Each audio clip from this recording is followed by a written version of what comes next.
ഗുരുപൂർണിമ ദിനത്തിൽ എന്താണ് ഈശ്വരൻ്റെ സന്ദേശം അല്ലെങ്കിൽ പ്രപഞ്ചശക്തി എന്താണ് നമുക്ക് തരുന്ന സന്ദേശം എന്ന് നോക്കാം.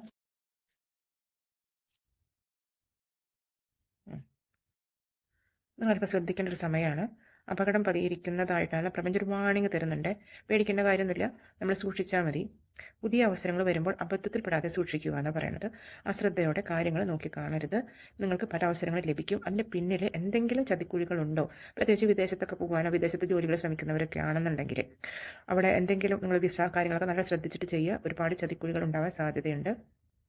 അതുമാതിരി തന്നെ ജോലി സ്ഥലത്തായാലും ജോലി ചെയ്യുന്നവരൊന്ന് ശ്രദ്ധിച്ച് ചെയ്യുക. എന്തെങ്കിലും ഒരു പ്രശ്നം അല്ലെങ്കിൽ ആരെങ്കിലും നിങ്ങൾ ചതിക്കാൻ ശ്രമിക്കുന്നുണ്ടോ എന്ന് പ്രത്യേകം ഒന്ന് ശ്രദ്ധിക്കണം.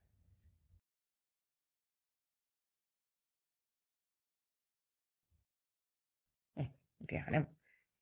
അപ്പോൾ അശ്രദ്ധ ഉണ്ടാവരുതെന്ന് പറഞ്ഞു. അപ്പോൾ ഈ അശ്രദ്ധ കളയാൻ എന്ത് ചെയ്യണം എന്നുള്ളത് തന്നെയാണ് നമുക്ക് കറക്റ്റായിട്ട് കിട്ടിയിരിക്കുന്നത്. ധ്യാനം ചെയ്യാനാണ് പറയുന്നത്. അശ്രദ്ധ സന്തോഷത്തെയും ആനന്ദമാകുന്ന അനുഭവത്തെയും കളയും. ജ്ഞാനം ലഭിക്കാൻ നേർക്കാഴ്ച ആവശ്യമാണ്. അപ്പോൾ നമുക്കൊരു ഫോക്കസ് കിട്ടണമെന്നുണ്ടെങ്കിൽ നമ്മളുടെ ഈ മൈൻഡിനെ നമ്മളൊന്ന് കൺട്രോൾ ചെയ്യാൻ ശ്രമിക്കണം. അപ്പോൾ നമ്മുടെ ശ്രദ്ധ ഫോക്കസ് ശരിയാണ്, സ്ട്രോങ് ആവുകയാണെങ്കിൽ നമുക്ക് തെറ്റുകൾ പറ്റില്ല. അപ്പോൾ അങ്ങനെ മനസ്സിനെ നമ്മുടെ വരുതിയിൽ വരുത്തുന്നതിന് ചെയ്യേണ്ട കാര്യമാണ് ധ്യാനം, മെഡിറ്റേഷൻ ചെയ്യുക. നിങ്ങൾ വിചാരിക്കുന്ന മാതിരി മണിക്കൂറുകളാണ് മഹർഷിമാർ തപസ്യമാർ ചെയ്യേണ്ട കാര്യമൊന്നുമില്ല. ആദ്യമായിട്ട് നിങ്ങൾ പ്രാണായാമ പോലെ ചെറിയ സിമ്പിൾ ബ്രീത്തിങ് ടെക്നിക്സ് യൂട്യൂബിൽ ഇഷ്ടം പോലെ ഉണ്ട്. മെഡിറ്റേഷൻ, വിപാസന മെഡിറ്റേഷൻ എന്ന് പറയും. അത് ശ്വാസോച്ഛ്വാസം കൺട്രോൾ ചെയ്തിട്ടുള്ളതാണ്.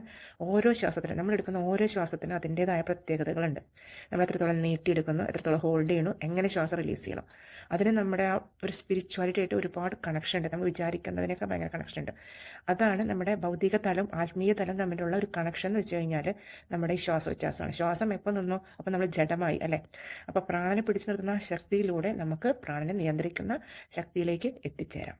അപ്പോൾ ഗുരുപൂർണിമ ദിനത്തിൽ ഗുരുക്കന്മാർ നമുക്ക് തരുന്ന ഏറ്റവും പ്രധാനപ്പെട്ട ഉപദേശം ഇതാണ്: ധ്യാനം പരിശീലിക്കുക. ഇപ്പോൾ ഇതിനൊക്കെ തുടരാൻ പറ്റിയ സമയമാണ്. നിങ്ങൾക്ക് ഏത് രീതിയിലുള്ള സ്പിരിച്വൽ പാത്താണ് നിങ്ങൾക്ക് വേണ്ടി നിർണ്ണയിക്കപ്പെട്ടിട്ടുള്ളത്, ആ വഴിയിൽ നിങ്ങൾ തന്നെത്താൻ ചേരും.